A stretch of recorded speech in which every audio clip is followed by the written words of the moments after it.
Hello YouTube. I will talk about a splendid mosaic that embodies ancient Roman Empire's fascination with the exotic allure of Egypt and a few more things.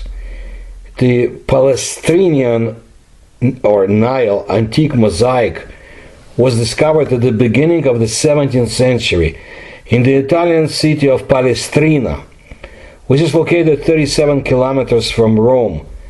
It was once called Praeneste, and according to legend was founded by Telegonus, the son of Ulysses or Odysseus.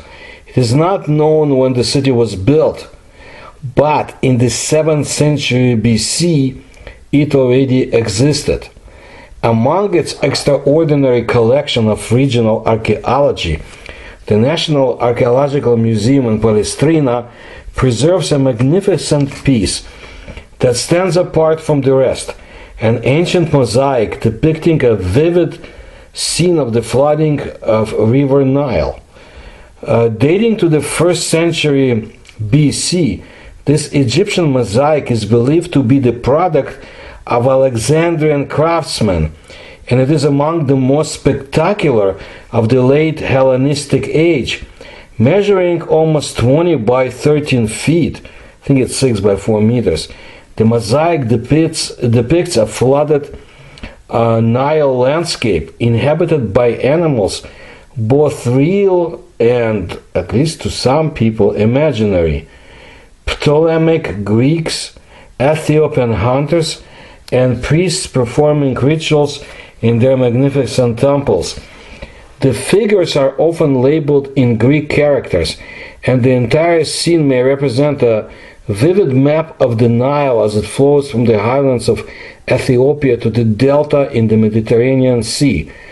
Archaeologists expect the mosaic was originally used as a flooring decoration for an apse in a large rectangular room built as an artificial grotto. It, as can be surmised from the shape of the mosaic, by the form of the city of Praeneste. The piece has also been identified as evidence of the early spread of Egyptian cults in Italy, especially the cult of the goddess Isis. Certain scholars claim that Isis was already at this point being identified with Fortuna, goddess of Praeneste. It portrays life on the Nile during flood, and figures include, yes, exotic animals, and the rest of the Ethiopian hunters and Greek soldiers. Well, you can see a variety of landscape found in ancient Egypt, as well as the mixed Egyptian and Hellenistic architectural styles, which were prevalent at the time. I told you the size of it. I do want to let you know that it was situated in the back wall of a large hall, the floor which was somehow higher than the floor of the grotto. Apparently the grotto was designed to receive water which seeped through the porous rock of the mountainside, so that the Nile mosaic was covered by a thin layer of water. I don't know how it was designed or why, but that's how it was. And in the year of 1625, the mosaic was taken to the Rome from its original place, and they cut it in pieces. Well, about 1630, Dal Pozzo copies were made and later repaired by Giovanni Calandra. Until 1853, it stayed in the apse of the Barberini Palace. In 1853, it was taken back to Rome for restoring. It was returned to Palestrina in 1855. Well, at the Second World War, it was taken back to Rome, to Museo Nazionale Romano. All these journeys, it had damages and restored again and again. Well, the mosaic's rediscovery and preservation have been tumultuous because, like I said, in the 1600s, the Barberini family removed the mosaic and took it to Rome. So, mosaic is depicted, it shows Nile from Ethiopia to Egypt, and it examined separately over 20 different scenes consisting of hunting parties, daily life, various ships, mythological creatures, different animals, buildings, plants, and other nature elements. Upper part of the mosaic is about Ethiopia, and lower part scenes are from Egypt. Illustrations of the sections are very detailed. There are some descriptions in Greek on the scenes, and all the subject, it's all about the Nile region. An example for wild animals with description in the mosaic is a scene. A snake is catching birds. It's on the upper left corner of the mosaic. Well, look, Ethiopia is famous for its large rock pythons. This scene is also similar with the story of the Pliny and the alien, what they told. According to the story, large snakes or serpents catch the birds even as they're flying. Besides, in this scene, there are thoantes, which is a spotted hyena in here. But according to some researchers, this term represents the jackals and spotted wild dogs, so they confuse the animals. Another example for the different animals is the scene with turtles and otters swimming, and above them water animals writing something. Well, in addition, we can see red monkeys, hippopotamuses, crabs, peacock, camel, giraffe, lion, lizard, bear, cheetahs, and more. But there is something else too. Well, there are some examples of the animal fauna of the Nile region that was represented in the Nile mosaic, and some of them which are not from that region were imported animals. But the most interesting thing on it is the image of Egyptian monsters. Apparently, dinosaurs and other animals that are considered to be extinct millions of years ago once lived in Egypt together with people. In addition, you can see mysterious humanoid creatures on it. The Palestrina Mosaic is one of the most beautiful ancient dinosaur depictions we have come across, as well as the depiction of a being with elongated head and other strange beings. As for the town, here's some more information. So we know that the town was already occupied in the 8th or 7th century BC from the early burials they found. The ancient necropolis lays on a plateau at the foot of the hill below the ancient town.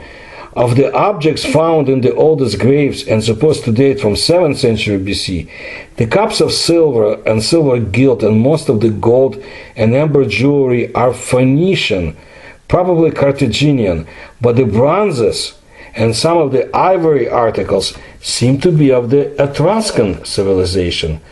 You can, like that yoga girl from this mysterious Etruscan civilization.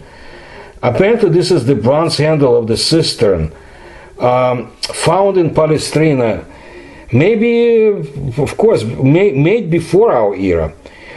Well, Etruscans are a very interesting people. The ancient Greeks used to call them Tirheni. Romans would call them Etruscans or Thasians, but in their own language they would call themselves Racenians. This civilization appeared 3,000 years ago on the Tyrrhenian coast line to then mysteriously disappear about 9 centuries later. The Etruscans are mysterious people whose civilization thrived in Italy centuries before the founding of Rome. One of the most advanced civilizations outside of Greeks, and again, one of the most enigmatic. The Etruscans lived in Italy, in what is now Tuscany, but researchers are only now starting to piece their history together. The origin of the Etruscans is still hotly debated. Herodotus believed that they descended from the people who invaded Etruria from Anatolia before 800 BC. Dionysius of Halicarnassus said that they came from local Italians, and I think this was proven not that long ago, that they're local people, but very, very mysterious people. The ancient history encyclopedia wrote by the 7th century, Etruscan cities were flourishing and had set up trading posts. They had contacts with the Greeks, which had an influence on the Etruscan culture.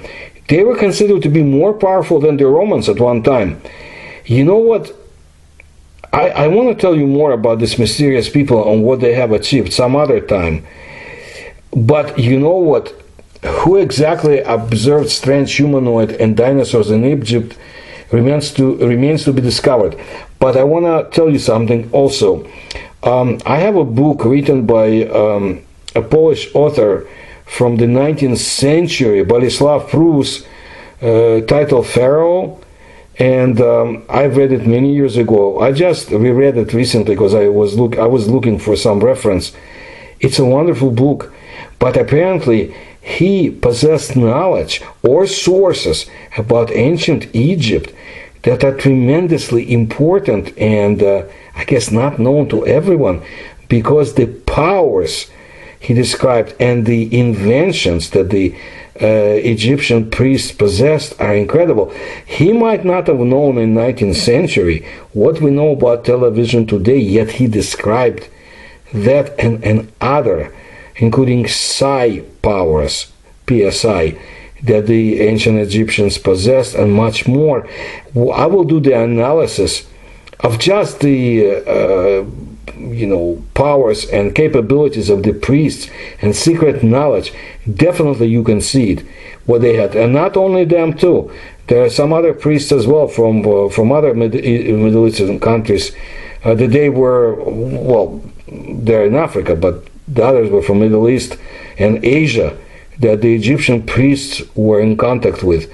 So that's for the next time. As for the Palestrina Mosaic, I think it should be studied more. See as much as you can on the illustrations I provided, but definitely you see strange creatures. You see animals that should not be. It wasn't, you can say crocodile, but it definitely looks not like a crocodile, and more elongated heads. I don't know what they observed in ancient Egypt. Maybe in one of the temples.